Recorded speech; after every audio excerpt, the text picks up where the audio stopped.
Hola, ¿qué tal? Muy buenos días, feliz inicio de semana. Bienvenidos a una nueva emisión de noticias de Directo América por France 24. Yo soy Andrés Mesa Muñoz y a continuación los titulares. Sigue la indignación en Minneapolis por la muerte de otra persona a manos de un agente migratorio.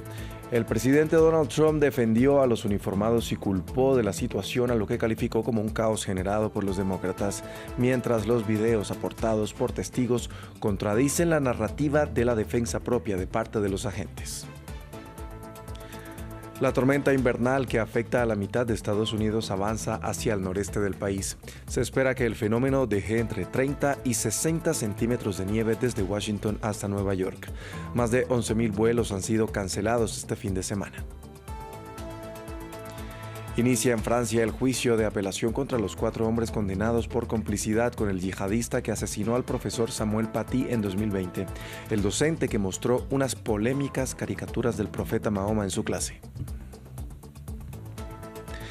Y con nuestra invitada del día vamos a conversar sobre el inicio de la Semana Mundial del Deporte Femenino. ¿Cuál es hoy la evolución de las prácticas femeninas y qué desafíos hay aún por sortear? Lo vemos en minutos, empezamos.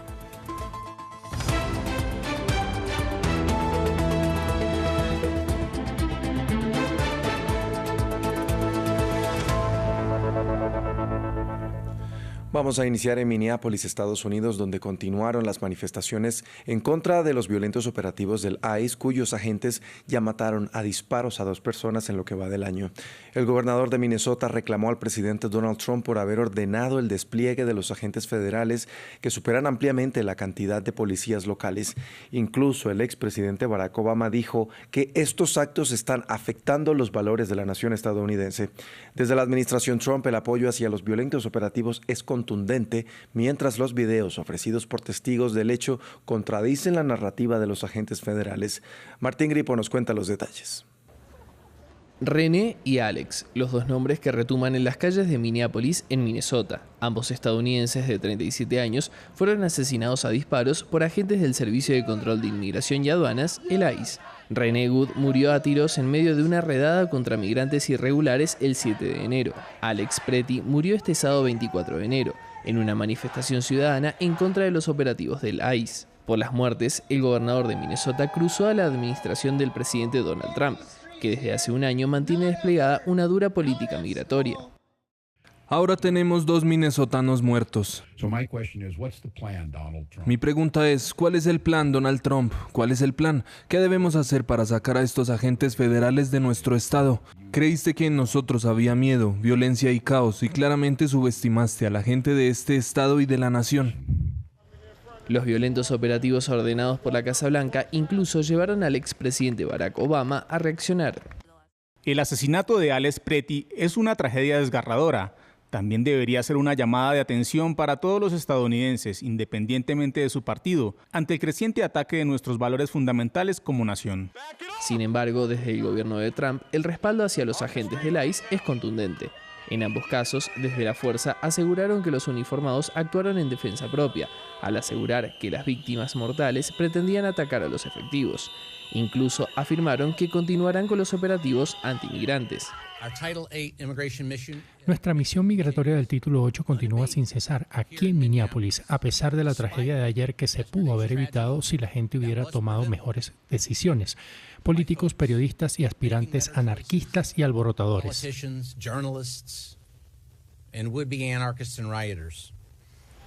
En Minneapolis, la cantidad de agentes federales es 5 veces superior a toda la fuerza policial local, tras las órdenes de la Casa Blanca.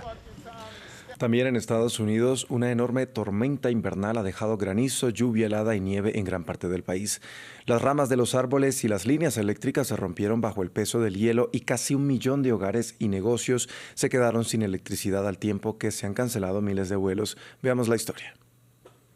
Times Square bajo la nieve el domingo por la noche, después de que una fuerte tormenta invernal dejara su huella en amplias zonas de Estados Unidos. Las ciudades de la mitad oriental del país quedaron cubiertas por la nieve, hasta Oklahoma y Texas, en el sur, donde los niños aprovecharon al máximo de las condiciones invernales poco habituales. Mientras los residentes de Washington, D.C. disfrutaron de una gran pelea de bolas de nieve el domingo por la tarde. Pero la gran ola de frío causó estragos a muchos otros, con más de 11.400 vuelos cancelados debido al mal tiempo. El suministro energético se vio gravemente afectado por la tormenta y más de 1 millón de personas se quedaron sin electricidad el domingo. El alcalde de Nueva York, Zohran Mamdani, dijo que la ciudad había abierto 10 centros de calefacción, además de otros refugios para los necesitados, y concedió este lunes el día libre a los estudiantes y escolares de la ciudad. No habrá clases presenciales. Se han cancelado todos los programas extraescolares, de educación para adultos y escolares. Sé que esto puede decepcionar a algunos estudiantes, así que si me ven, no duden en tirarme una bola de nieve. Se recomienda a los residentes de los estados afectados que eviten salir a la calle a menos de que sea absolutamente necesario. El Servicio Meteorológico Nacional de Estados Unidos afirma que la nieve y el granizo persistirán durante varios días, lo que hará que las superficies sean peligrosas tanto para conducir como para caminar. Pasamos a Francia. Desde hoy y hasta el próximo febrero se lleva a cabo en París el juicio de apelación contra los 4 hombres condenados por complicidad con el yihadista que asesinó al profesor Samuel Paty en 2020. El docente había sido víctima de una campaña de denigración tras haber mostrado unas polémicas caricaturas del profeta Mahoma en su clase. La decapitación de Samuel Paty es tellement horrible. La decapitación de Samuel Paty es tan horrible que eclipsa todo el caso, creando un tabú. No se nos permite decir que discriminó a los estudiantes musulmanes, pero lo diré alto y claro durante todo el juicio. Incluso mostraré que hice lo mismo en su escuela anterior, donde fue designado en 2016. Está en el expediente del caso. Nadie lo ha mencionado nunca. Hay un artículo en el Código Penal que castiga este tipo de comportamiento. Este alegato formará la base de la defensa. Va a ser tenso porque es francamente indecente. Siguen sintiendo la necesidad de difamar a Samuel Paty con otro argumento que no tiene absolutamente ninguna relación con los hechos ni los cargos. Lo encuentro sencillamente escandaloso e indecente. Pasamos ahora a la Franja de Gaza, donde hay expectativa por la reapertura del cruce de Rafah, fronterizo con Egipto.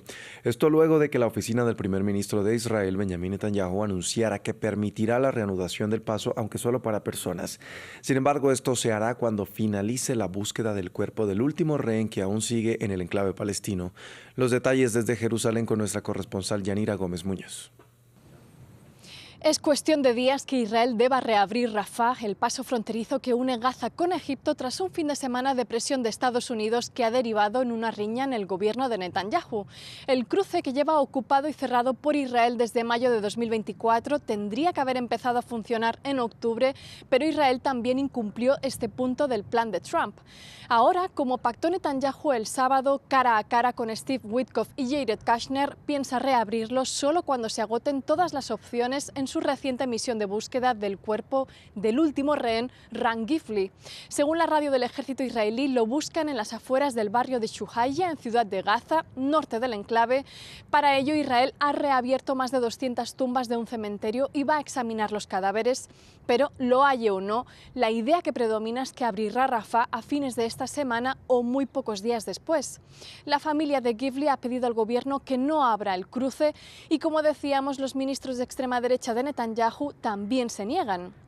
Le reprochan que deje de ignorar la ingenuidad, han dicho, de Witkoff y Kushner y que no permita que el gobierno de Gaza caiga en manos de la autoridad palestina o que todo esto conduzca a que los palestinos puedan formar su propio Estado. No obstante, el control de Israel sigue siendo total. Netanyahu solo ha accedido a abrir Rafah para el cruce de personas que tendrían que pasar por su mecanismo de inspección completa, un monitoreo que Israel incrementará para los gazatíes que quieran volver y que ubicará en la zona de la línea amarilla que controla. No sabemos aún a cuántos permitirá regresar, pero una investigación de Reuters señala que Israel quiere restringir el número de entradas y que haya más salidas de Gaza para incentivar la limpieza étnica del enclave. En cuanto al lado palestino del cruce, accedió Israel a que lo opere la autoridad palestina bajo supervisión de una misión de la Unión Europea. Vamos ahora a Filipinas. Continúa la búsqueda de unas 28 personas desaparecidas luego de que un ferry que transportaba a más de 300 se volcara en el sur del país. Hasta el momento, unas 316 fueron puestas a salvo y actualmente reciben tratamiento médico, mientras que el saldo de muertos es de 18. La Guardia Costera informó que se estaba llevando a cabo una investigación para determinar las causas del accidente. Con una parada militar, India celebró el aniversario número 77 del Día de la República, un acto al que asistieron los líderes de la Unión Europea como invitados principales. Vestida con un tradicional atuendo de la nación sudasiática, a la presidenta de la Comisión Europea, Ursula von der Leyen, se le vio llegar acompañada del presidente del Consejo Europeo, Antonio Costa. Ambos arribaron este fin de semana a territorio indio para concretar un acuerdo comercial entre ambas partes que permite reducir los aranceles a los automóviles importados del bloque de los 27 y ampliar el mercado a productos indios. Pasamos ahora a Costa Rica, que se prepara para elecciones presidenciales y legislativas el próximo 1 de febrero, unos comicios en los que el oficialismo buscará seguir en el poder con una candidata que promete mano dura al estilo salvadoreño de Nayib Bukele, mientras que los aspirantes del centro y de la izquierda advierten de una postura autoritaria por parte de la derecha, que en caso de ganar las elecciones prometió realizar importantes reformas en el poder judicial y en la constitución del país, en el que viven unas 5,2 millones de personas. Martín Gripo tiene los detalles. Costa Rica se encamina a las urnas, luego de los cierres de campaña de cara a las presidenciales del 1 de febrero, comicios en los que el oficialismo del presidente Rodrigo Chávez buscará continuar al frente del país, con la derechista Laura Fernández. Encuestas aseguran que podría tener una holgada victoria al liderar la intención de voto entre un 40 y un 43%. Ex ministra del chavismo costarricense y una fuerte admiradora del mandatario salvadoreño Nayib Bukele, promete mano dura ante el aumento de la violencia y del crimen organizado. Este es nuestro país, Costa Rica es un país maravilloso, mire qué manera de avivamiento de nuestra democracia, que viva Costa Rica, que viva la libertad, que viva este pueblo bendito, lleno de paz, de familias extraordinarias que quieren salir adelante. Estoy muy contenta, muy fuerte en rumbo a la recta final de la campaña. Según las encuestas, Álvaro Ramos, del Partido Liberación Nacional, podría quedarse con el segundo lugar. Su discurso también se centra en resolver los problemas de seguridad, pero advierte sobre una postura autoritaria de la candidata del oficialismo. Estamos hablando de mega operativos en las 46 comunidades más peligrosas, mega operativos donde eliminaremos armas ilegales, drogas. Arrestaremos a las personas que estén buscando la justicia en coordinación con autoridades judiciales. El izquierdista Ariel Robles, según las encuestas, podría quedarse en el tercer o cuarto lugar, y durante la campaña advirtió sobre el rumbo de la política del país centroamericano. Que hoy estamos perdiéndolo todo, nos quitaron todo lo social y ahora vienen también por la democracia. No podemos permitir que nos lo quiten. Lo han dicho con todas las luces, quieren promover una nueva constituyente, reelección indefinida, quieren meterse en el Poder Judicial, quieren meterse en el Tribunal Supremo de Elecciones. No podemos permitirlo. Costa Rica es diferente, es una democracia. El 1 de febrero, Costa Rica también votará legisladores para el periodo 2026-2030. Vamos con nuestra invitada del día. Manuela Acosta es futbolista profesional colombiana retirada y cofundadora de Transformándonos, una plataforma para la equidad de género en el deporte. Y ella nos acompaña hoy aquí en el estudio para conversar sobre las mujeres en el deporte cuando inicia la Semana Mundial del Deporte Femenino. Manuela, bienvenida. Muchas gracias. Manuela, primero, ¿por qué se conmemora esta semana? Creo que la palabra incluso no de celebrar, sino de seguir conmemorando es porque tenemos unas brechas históricas que, si bien hay avances, no hemos cerrado, y que al final poner la conversación sobre la mesa es traer todavía acciones afirmativas que nos permitan entender que necesitamos seguir teniendo aceleradores para que eventualmente podamos hablar de equidad de género. Manuela, precisamente sigue siendo una realidad que en general un deportista masculino tiene una ventaja abismal en sus ingresos frente a una colega femenina. Usted tiene una larga trayectoria en esto, jugó profesionalmente en la Selección Colombia, en el Inter de Milán en Italia, en la Equidad, Independiente Santa Fe, entre otros equipos. Cuénteme, ¿qué tanto ha evolucionado en la lucha contra la discriminación? Yo creo que hay un tema que, si lo llevamos como un escenario macroeconómico y geopolítico, pues todavía nos estamos quedando cortos. A veces las comparaciones parecen mezquinas, pero son necesarias. Hoy, del 100% de inversiones en términos de patrocinio, solo el 7% se deriva en las mujeres. Y si uno lo pone en contexto, pues esto sigue una cadena que creo que no termina solo en los ingresos, solo en los salarios. Muchas veces creemos que la diferencia está en el salario, pero son en las condiciones también que hay incluso en una infraestructura. Parte de las conversaciones que hoy se tienen es que estamos logrando grandes hitos, y yo digo que esa es como la paradoja del hito, porque el 2025 fue un año donde escuchamos muchas veces una mujer haciendo algo por primera vez. Y claro, lo celebramos y lo traemos a valor presente, pero eso sigue mostrando las brechas que tenemos aún, y que desafortunadamente se reflejan en tasas de riesgo de vulnerabilidad.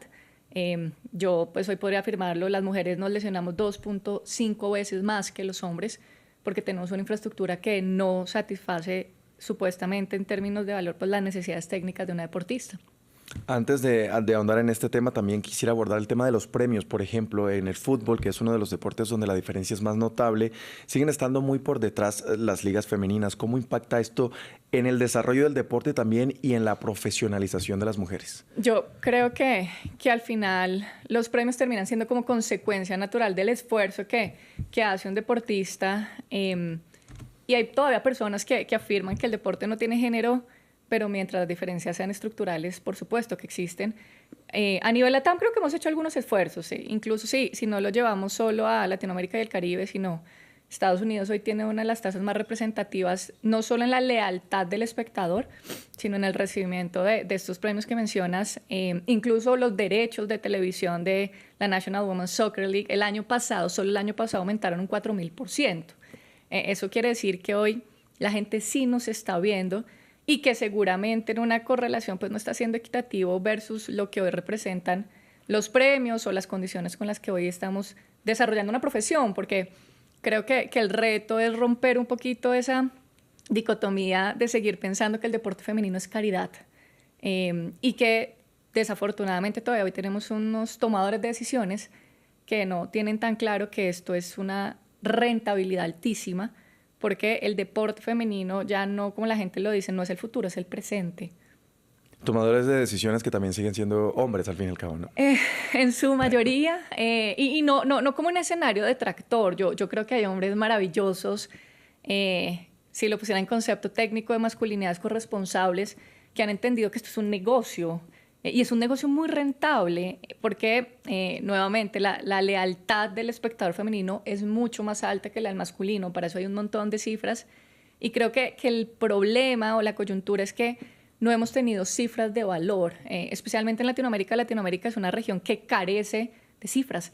Tenemos cifras asistenciales o asistencialistas, hablamos de las tasas de embarazo en las mujeres, hablamos de, digamos, los problemas sociales que tenemos, pero no vemos esto como un escenario rentable. Hay una cifra que siempre me llamó la atención cuando empecé este proceso, no sé si de activista o de abanderar un poco este tema, y era trascender un poco la narrativa desde la historia de vida difícil, y llevarla a los números. Y Deloitte hace muchos años, no ahorita, porque ahorita seguramente hablemos de otras cifras, pero Deloitte hace más o menos 7 años estaba afirmando que la rentabilidad anual del deporte femenino era del 39%. Es una rentabilidad muy alta, y creo que hasta ahora lo estamos viendo.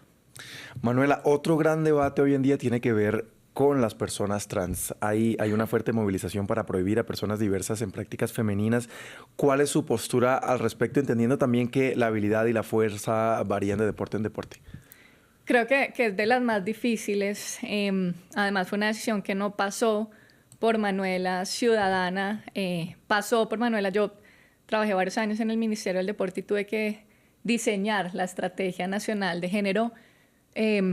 Y fue una conversación que, si me lo preguntas técnicamente, no tiene respuesta. Hoy se habla que es muy difícil trabajar el deporte mixto, y eso sería un deporte mixto si lo ponemos en práctica. Pero creo que los modelos que mejor funcionan son los modelos que diferencian. Es que al final el problema no es que tengamos diferencias, sino el reconocimiento de ellas. Lo que pasa es que en Colombia aún no hay una masa crítica que nos permita tener una liga trans, por ejemplo.